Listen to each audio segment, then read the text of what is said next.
Good morning po mga probinsya. Welcome back again dito sa aking YouTube channel. Putulisbog tayo pa yung abono. Ngawak ko tayo yung abono mga probinsya.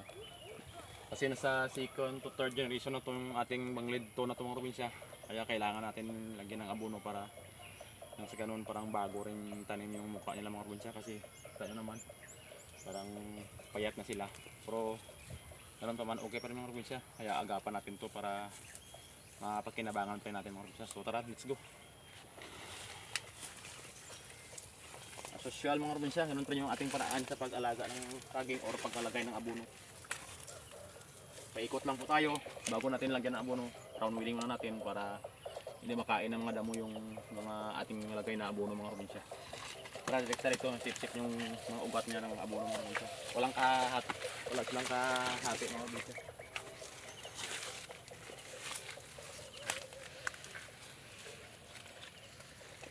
Ito na yung ito na yung saging natin. Kita nyo naman, parang medyo payat na sila kasi sa third to fourth generation na yung ibang probinsya. Pero sa tingin ko kaya pa to mga probinsya. Kaya natin payabungan pa to. Kaya alagaan natin sa supplyan ng tamang nutrients mga probinsya. Mga na din, mga 3 minutes.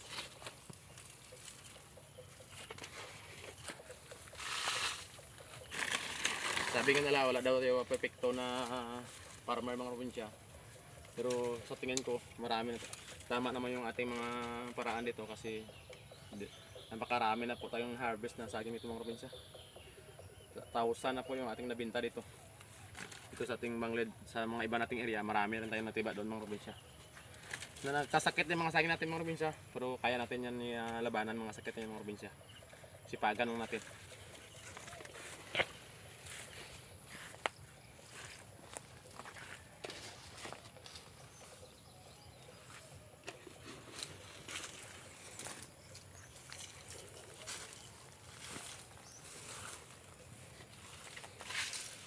Sa pagsasagi mga probinsya, hindi lang bunga yung binibenta natin. Makabenta rin tayo ng subal mga probinsya. May bumibili rin dito mga sa atin mga probinsya. Pero hindi tayo na bibenta ng marami kasi marami pa tayong tataniman mga probinsya. Sa atin muna yung mga subal na to, na tanim natin sa ating mga area.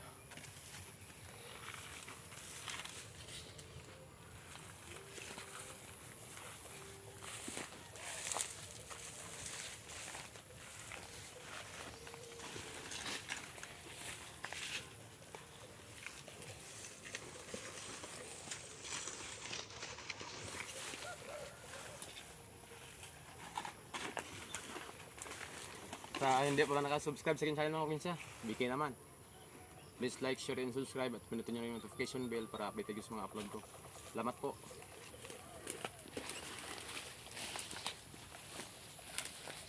Baka mag-stick ang butang ko. Saan ang tagbaw mo dyan? Muna ipapatan nyo.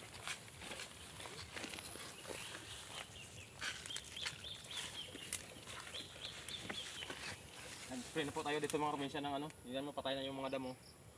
Kasi tulad ng sabi ko, hindi natin kakakayanin kasi mag-isa lang po tayo dito nag-alaga ng ating mga saging. Kaya ganun pa man. Sabi ko hindi tayo mag-spray pero hindi natin kaya ng mano-mano mga probinsya.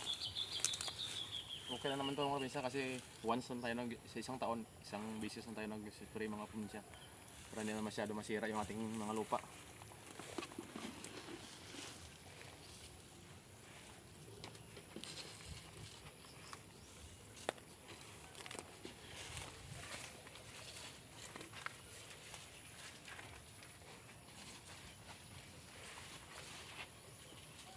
Finish na.